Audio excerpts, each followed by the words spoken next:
السلام عليكم ورحمة الله وبركاته، أهلا بيكم في حلقة جديدة من كلام أهلاوي. خلونا كده نتكلم في أول الحلقة النهاردة عرفنا خلاص، أو مش النهاردة يعني الأيام اللي فاتت عرفنا إن معلول خلاص هو والسولية ضافوا لقائمة الراحلين مع أكرم وربيعة وحمزة علاء. كلنا بقى شفنا خلاص لقاء أكرم توفيق مع إبراهيم فايق. بصراحة أنا حسيت كده إن فيه خبص كده من اكرم توفيق. انا اسف والله لو انا بقول كده، بس يعني انا ده اللي حسيته بصراحه تجاهه من كل كلامه بصراحه مع ابراهيم فايق. فانا ما حسيتش ان الكلام طلع بصدق قوي، هو يعني بس لتحسين الصوره. دي وجهه نظر انا في الموضوع ده. كلنا عرفنا خلاص ان معلول برضو في كلام كتير طلع ان هو اتعرض عليه ان هو يكمل، او ان هو كان هيقعد قاعده يعني مع كابتن محمود الخطيب، وان هو هيتعرض عليه ان انت بص يا معلول هتيجي معانا البعثه بتاعه كاس العالم للانديه، بس انت مش هتلعب، بس ده هيبقى زي تشريفا ليك كده قبل ما تغادر النادي الاهلي. وده اللي رفضه معلول اصلا من بابه ان هو يقعد القعده دي، لان هو كان خايف ان هو يقعد القعده دي ويتم التاثير عليه.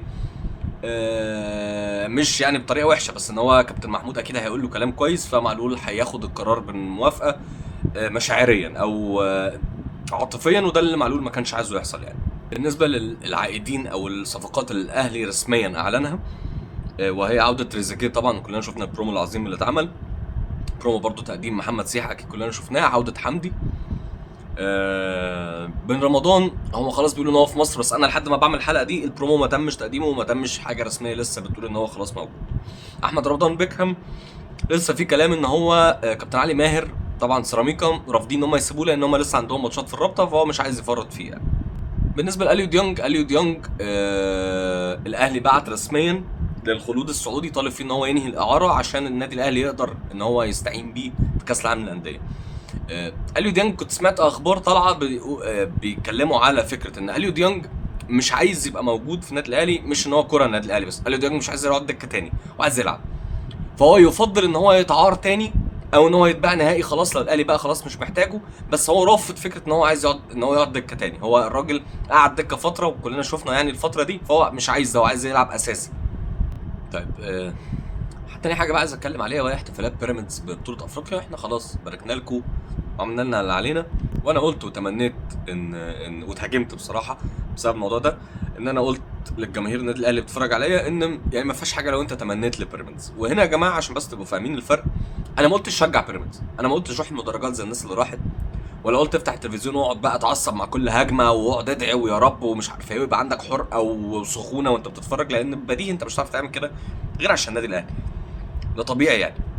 لان انا لو قلت عكس كده يبقى انا راجل لا بفهم في التشجيع، ولا عمري لعبت كوره، ولا عمري حضرت ماتشات، ولا عمري شجعت، ولا عرفت معنى التشجيع اصلا. فاكيد انا مش هطلب منك تعمل انك تشجع فريق تاني. انا قلت تمني له الخير، لان هو كده كده كسب خسر هو اصلا مش فارق لك في حاجه. بيراميدز بالانجاز اللي عمله ده انجاز شخصي ليه، وطبعا انجاز لمصر ان في فريق رابع اهو في التاريخ خد بطوله، تمام. لكن ما زلت بقول اكبر واحد في القاره واكبر واحد في مصر هو مين؟ النادي الاهلي. فخلاص انا بالنسبه لي انا سقف لكم كده ان انتوا بتعملوا حاجه انا بعملها خميس وجمعه عادي، مفرقش معايا. انا لما بخرج من واحده بتبقى يعني الحياه والموت، لكن انت كل فين وفين لما بتشم واحده فمفيش مشكله، اتبسطوا عادي والف مبروك يا حبيبي ونعمل لك كده عشان انا بابا، انا اعمل لك كده عشان انا بابا. بس فانا حبيت اوضح دي، انا ما كنتش بطلب من اي حد ان هو يشجع، انا كنت بطلب نتمنى التوفيق وما نبقاش احنا المحروقين اللي مش عايزينهم يكسبوا.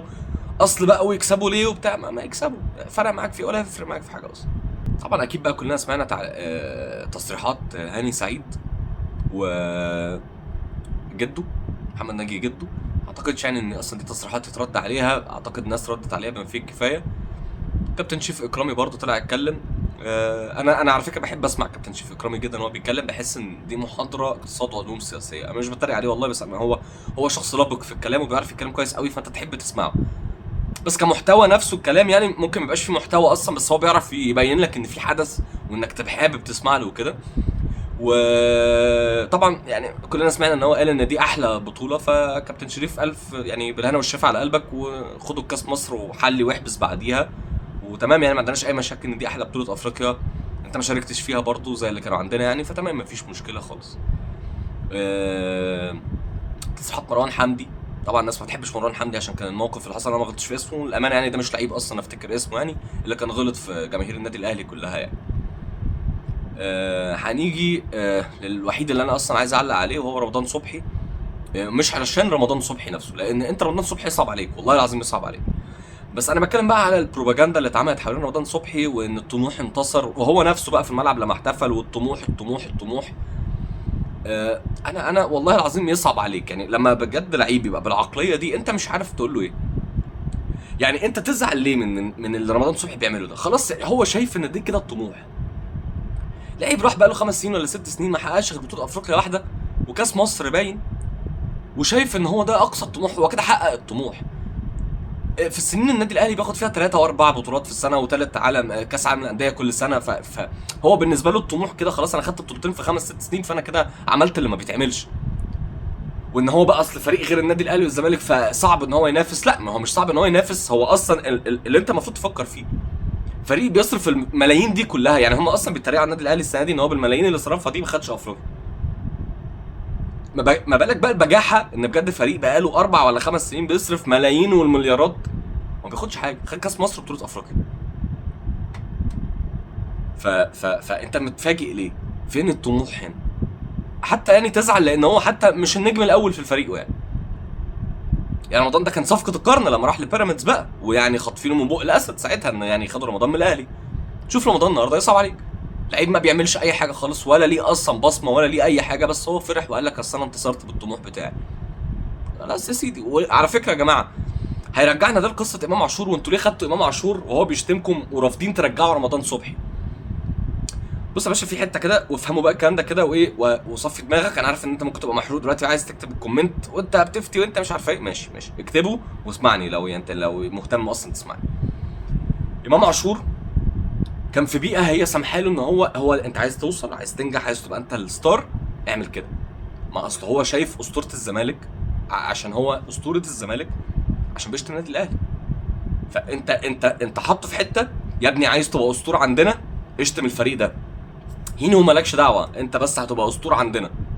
طبعا انا هنا ما بتكلمش على الناس المحترمين المشجعين الزمالك المحترمين، ولا الناس حتى الاداريين المحترمين، بس في ناس كتير بتتعامل ان هو ده بالمبدا ده، يعني اشتم في النادي الاهلي ومالكش دعوه، انت هتبقى بطل عندنا وهتبقى كويس قوي والجماهير هتهتف فيك للصبح، بس ما تجيب بطولات، تجيب اجوان، تجيب اي حاجه ولا ليها اي لازمه عندنا، احنا بنحب الحاجات دي يعني. فجبنا امام اللي شتم صالح سليم وشتم المبادئ عندنا وشتم الكلام ده كله، بس انت شفت فيه بذره كده ان هو في حته حلوه، بس هو يعني هو مش عارف يستغلها لان هو في مكان ما يسمحلوش ان هو يستغلها، فجبته بقى انت عندك بعد ما اعتذر لك، تربيه عندك انت بقى، تفهمه هي ايه المبادئ اللي هو اصلا كان بيغلط فيها. مين صالح سليم؟ مين كابتن محمود الخطيب؟ ايه هي مبادئ النادي الاهلي؟ ايه هي جماهير النادي الاهلي؟ وبقى عنده استيعاب، والراجل دلوقتي ماشي ما تقدر تتكلم دلوقتي على امام عاشور، انت بتتكلم عشان محروق، لكن تقدر تتكلم ان امام عاشور دلوقتي مش رقم واحد في النادي الاهلي، او انتقدناه وقلنا كلام كتير، احيانا ما بيلعبش بجماعيه والكلام ده كله، بس نجم الشباك رقم واحد طول السنه دي، نجم الشباك رقم واحد. لكن رمضان صبحي، وانا للامانه وانا انتقدت كابتن محمود الخطيب في كذا قرار خده، قرار كابتن محمود الخطيب بان هو يرفض كل محاولات الصلح مع رمضان صبحي عشان يرجع النادي الاهلي، كان عنده حق. انا النهارده بقول له كان عندك حق انك ترفض كل القرارات دي او كل المحاولات دي، لان اللي حصل من رمضان صبحي ده يثبت لك ان ده بني ادم عمر ما عقليته هتنضف ابدا. وهنا اللي يصعب عليك بقى في الموضوع ده كله كابتن اكرامي الكبير، لان هو كان ياما طلع في برامج قاعد يقول لك انا زعلان من كابتن محمود الخطيب ومن الناس في الاهلي ان هو مش عايزين يحتضروا رمضان، غلط وهو عارف انه غلطان ومش عارف ايه. انت كده شايف يا كابتن اكرامي ان هو كده عارف، هو كده فهم؟ ده واحد مستني 5 سنين ياخد بطوله عشان يطلع يقول لك انا انتصرت بطموحي، وانت كنت عايزه يرجع؟ يبقى هو كان عايز يرجع عشان هو كان عارف ان هو ما انتصرش بطموحه وما صدق لا اي حاجه عشان بس يطلع يقول كلمتين ما لهمش لازمه، قال يعني حرقنا بيهم. والله يا رمضان انت حالك دلوقتي يصعب على اي مشجع اهلاوي كان شايفك في وقت ما كابتن محمود الخطيب الجاي في النادي الاهلي، انت كان متوفر لك كل حاجه عشان تبقى نجم الفريق الاول، وانت سبت عشان طموحك اللي انت طالع دلوقتي تقول لنا الطموح يا سيدي ماشي، لو دي طموحك فعلا يبقى انت فعلا مكانك ما كانش في النادي الاهلي، انت في مكانك صح كده، لكن مكانك في النادي الاهلي لا خلاص. وفعلا المفروض خلاص كده قصه ان رمضان صبحي يرجع النادي الاهلي وان الناس تتعاطف وتقول احنا صالحنا مرتضى منصور. يا جماعه هو كابتن محمود الخطيب يعني صالح مستشار مرتضى منصور وجابه معاه مثلا في مجلس الاداره، صالحه بس ما جيبوش في بيتي بقى وادخلوا العيله واعمل ومش عارف ايه وبتاع. هو صالحه كمبدا ان احنا خلاص اتنين لما اشوفك اسلم عليك ومفيش مشاكل بينا واحنا تمام والدنيا تمام وكل حاجه. وما اعتقدش يعني ان كابتن محمود الخطيب عنده مشكله شخصيه ولا متضايق شخصيه من رمضان صبحي، ولما اتسال قبل كده قال لك انا زعلان عليه مش منه. فبنفس المبدا احنا خلاص مسامحينه، اصلا ما حدش دلوقتي في دماغ رمضان صبحي، واللي هو عمله ده ما اثرش فينا خالص ولا من قريب ولا من بعيد، لان هو اثبت لنا ان هي دي طموحه، هو ده اخره، هو ده تفكيره. فخلاص يبقى هو اصلا مكانه فعلا ما كانش في النادي الاهلي. وكل التكبير اللي احنا عملناه فيه في فتره لما كان موجود في النادي الاهلي دي كانت غلطه مننا احنا، وعادي يعني مش مشكله، اصل احنا مش الجماهير ومجلس الاداره والفريق والنادي الاهلي ده معصوم من الغلط، لا خلاص غلطنا بان احنا اعتبرنا ان رمضان صبحي ده كادر المفروض يبقى موجود في النادي الاهلي. واعتقد يا كابتن اكرامي، وبتكلم هنا على كابتن اكرامي الكبير، ما بقاش خلاص ينفع تطلع في اي برامج تانية تقول اصل النادي الاهلي وظالمين رمضان واحتضنوه وده عيل صغير والكلام ده كله واخطا وهو عارف ان هو اخطا وانا بقول لكم ان هو اخطا، وتطلع تجيب مسجات توريها المنيب في الحلقه ان هو هيرجع النادي الاهلي خلاص والكلام ده كله. خلاص يا كابتن اكرامي خلاص، لان بجد كلامك في الموضوع ده بدا يضايق الاهلاويه من حضرتك، وحضرتك قامه كبيره قوي في النادي الاهلي. انا عارف انك بتدافع عنه عشان هو يعني جوز بنت حضرتك، وبتدافع عن اكرامي عشان ابنك، بس خلاص وانت عارف طبع جمهور النادي الاهلي، فما تضغطش على الحته دي لان احنا بنحبك، فما تخشش في مواجهات مع جمهور النادي الاهلي، عشان احنا ما نحبش ان احنا نخش في مواجهات مع اسطوره من اساطير النادي الاهلي كابتن شريف اكرامي، ودي حاجه ما حدش يقدر ينكرها يعني، واللي بينكرها يبقى شخص ما عندوش انتماء. ونصيحتي لجماهير النادي الاهلي، لان ده الكلام اللي انا قلته قبل كده واللي انتوا زعلتوا منه، ان انا لما قلت لكم تمنوا النجاح ومش تمنوا النجاح، بصوا يا جماعه احنا بعيد قوي عن الناس دي، احنا لا عدد بطولات ولا استقرار اداري ولا استقرار مالي ولا الكلام ده، احنا مش قريبين من اي حد تاني. حتى بيراميدز بفلوسه دي كلها قعد كل السنين دي عشان يجيب بطوله واحده، تمام. لعبوا كوره، وايوه فعلا لعبوا كوره السنه دي وانا اعترفت بيها، لعبوا كوره السنه دي فخدوا حاجه كان لازم. اصل يا جماعه هي كده انصاف، ده انصاف ربنا، مش يعني هم ما خدوش حاجه بلوي الدراع، هم فعلا لعبوا كوره وربنا اداهم حاجه يعني، تمام. لكن انت بعيد قوي انك تفضل تفكر في التفاهات اللي هم بيقعدوا يقولوها دي، لان انا في الموقف ده دايما فكروا فيها كده بمبدا، لما يبقى عندك اخ صغير كده، او يعني صاحبك يا سيدي بقاش اخ صغير، تمام، وبتلعبوا بلاي ستيشن مع بعض وانت بتقطعه كل مره، وجه في مره راح كسبك هو 1-0 ولا 2-0، تلاقيه بقى قاعد منقعس قوي كده وكل شويه ده انا فوقت لك، شوف الجون ده، ويعيدوا من الزاويه دي، يقول لك بص بقى بص دي ومش عارف ايه، يقعد يستفزك ليه؟ لان هو ما صدق لقى حاجه يستفزك بيها، انت ما بتستفزوش لما بتكسب لانك مش فاضيله. يا جماعه احنا كنا خلاص افريقيا دي لما بناخد الكاس اللي هو يا الف مبروك يا جماعه والله خدنا افريقيا دي، بقت الكام يا ابني والله. فده تفكير، دي عقليه جماهير النادي الاهلي.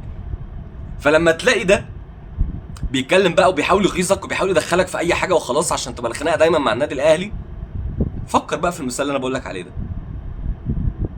شكرا جدا ليكم والسلام عليكم ورحمه الله وبركاته.